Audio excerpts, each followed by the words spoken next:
Што ќе купиме, на пример во продавница, не одлучуваме свесно, туку подсвесно. Под влијание на илјадници реклами, постери, налепници, слогани, купувањето не е секогаш рационална, туку импулсивна одлука. Ова се начела на невромаркетингот, кој се занимава со подсвесните реакции на купувачот, поттикнати од одредена маркетинг порака. Невромаркетинг е иновативно поле на маркетингот, кој што користи напредна биометриска технологија и вештачка интелигенција, за да дојде до наоди поврзани со несвесното донесување на одлуки, поврзани со куповните навики на потрошувачите. Во оваа лабораторија се врши невролошко истражување на реакциите на купувачите за потребите на која било компанија. Во случајов, на пазарот треба да се лансира нов производ – пиперки со урда. Истражувањето се врши на одреден број испитаници, а ова е еден од нив. Прво, на главата му се поставува специјална капа на која се приклучуваат електроди. Тие ги мерат електричните импулси на мозокот предизвикани од емотивни реакции. Следува поставување опрема на едната дланка. Сензори се поставуваат на зглобот и на прстите. Тие со помош на електроспроводливоста на кожата го мерат интензитетот на емоциите кај испитаникот. Со помош на оваа алатка, ние дознаваме дали некој, еве да речеме, некоја реклама или пакување, дали му се допаѓа на купувачот или не му се допаѓа. Погледот пак го следи уред што се нарекува Eye Tracker, поставен на мониторот од компјутерот. Дознаваме каде гледа испитаникот, дознаваме каде прво погледнува, каде последно, колку време се задржува на одредена содржина. Кога опремата е поставена, на мониторот на испитаникот му се прикажува соодветниот материјал. Во нашиот пример, тегли со пиперки со различна етикета, фотографии, видеоматеријал со музика. Опремата веќе добива сигнали за емоциите што се предизвикани кај испитаникот. На оваа лента, меѓу другото, се бележат чувствата на лутина и на радост. Точката што се движи во различни правци на екранот е погледот на испитаникот. Софтверот потоа прави така наречена топлотна мапа, на која се гледа што најмногу го привлекува окото. Ние користиме софтвер кој што е способен да ги интегрира тие податоци и да ги визуализира на начин кој што ние можеме да ги прочитаме и да ги пренесеме на клиентите. Тие резултати понатаму ние како аналитичари на трговските пазари ги разработуваме и со комбинација со други наоди доаѓаме до една маркетинг стратегија која што е презентирана пред клиентот. За да се дојде до конечните резултати, се комбинираат истражувања направени на репрезентативна бројка испитаници. Со конкретното истражување, Јасна Стојмировска Величков, која се образувала во Велика Британија, Данска и Холандија пред да основа оваа лабораторија, сака да избере соодветно пакување за новата линија производи на семејниот бизнис. Со поддршка од програмата за зголемување на пазарната вработливост ИМЕ на швајцарската амбасада, создаваат бренд кој се извезува, а првпат ќе биде пласиран и на домашниот пазар. За тоа да биде успешно, покрај лабораториското истражување се излегува и на терен, во супермаркет. Треба да се истражи на која полица и на која локација во маркетите е најдобро да биде нареден производот, за да биде повоочлив и попродаван. На испитаникот повторно ќе му се следат чувствата и погледот. Покрај електродите за мозочната активност, овој пат се користат и специјални очила за следење на секое движење на зеницата во окото. Можеме да му поставиме задача да оди до одредена категорија, да разгледа одредена категорија или да избере производ, да покаже некоја интерактивност со тој производ, а исто така може да биде и наблюдување на цена или да му се постави прашање конкретно да се избере одреден производ од одредена категорија.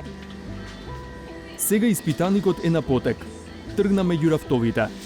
Погледот навидум хаотично шета од производ на производ, но сето тоа се информации со кои се храни софтверот на лаптопот со кој е поврзана опремата. Потоа ние дознаваме колку време му е потребно на купувачот да го избере тој производ, колку време му е потребно да го најде, доколку на почетокот имало некои промотивни пораки, дали ги има купувачот забележано и дали истите имат влијание врз неговата одлука да го купи производот. Значи го следиме и тоа. Резултатите ќе се анализираат и ќе се одлучи каде ќе го наредат производот. Ако е веќе нареден, дали треба да се постави на друго место во маркетот. Невромаркетиншко истражување може да се направи и онлайн. Весна Кузмановиќ е еден од креаторите на таква онлайн платформа, која функционира на принципот направи сам. Платформата преку веб-камерата на компјутерот ги следи експресиите на лицето и погледот на испитаникот. На тој начин софтверот проценува дали тоа што го гледа му се допаѓа или не. Сите алгоритми и метрики кои што ги развивме ги правиме достапни на буквално на секој кој што ќе сака да стане или претплатник на оваа платформа.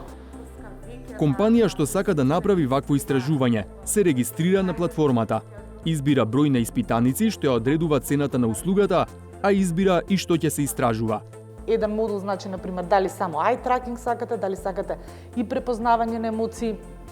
Потоа развиваме ние во моментов тестирање на virtual shopping, потоа IAT, тест на или мерење на време на реакција и така натаму. Внесувате наслов на истражувањето и стимул, фотографија, постер, видео или аудио материјал, интернет страница и слично. Вака комплетираната истражувачка задача како линк им се испраќа на испитаниците. Точките на очите го следат движењето на зениците, а точките на лицето експресиите, а со тоа емоциите. Ке видиме ние со одреден број на кликови кој е тој момент во кој што почнува да се јавуваат негативни емоции кај испитаниците. Значи дали е тоа почетоци на нервоза, дали е некакво нели она као дисгаст се јавува, односно нетрпение и така натаму. И секој ќе ги скомбинираме сите тие метрики, се добива практично колку сајтот е ефективен и пред се колку е user friendly. Кузмановиќ вели дека предноста е што платформата може да ја користи целиот свет, а испитаниците може да бидат од која било земја. Во исто време тие стимулуси да бидат изложени и на испитаник од Македонија, и на испитаник од, Русија, испитаник од Бразил, од Америка и така натаму. И процесот на собирање на податоци може практично да трае за 24 сата да се соберат, испитаници или големина некој на примерок од 10.000 испитаника. Таму е нашата сила. Кузмановиќ, која дипломирала во Англија и докторирала во Србија, започнува да ја развива Импала во 2017 година, во соработка со Македонската академија на науките и уметностите.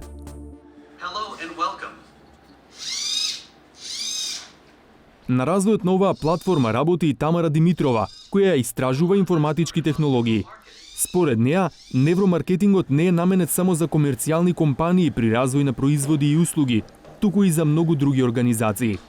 На крај на ден, секоја институција во оваа држава може да го користи ова нешто како алатка, затоа што ако сметаат да работат на некаква политика која што ќе донесе конкретни мерки, треба да знаат дали тоа им е битно или не им е битно на луѓето, што мислат луѓето за тоа или зависи каков е процесот кој што и го замислуваат.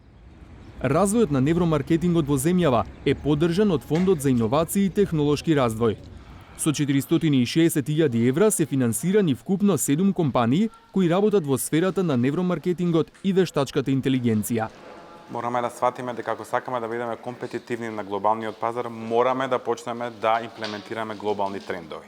Во моментов преку портфолиото на предизвици работиме и на предизвик специфичен за вештачка интелигенција, така да континуирано ќе продолжиме да инвестираме во нови технологии, во нови концепти, бидејќи ако сакаме да бидеме компетитивни, особено сега во новата пост-ковид економија, мораме да ги внесеме овие концепти во нашата работа.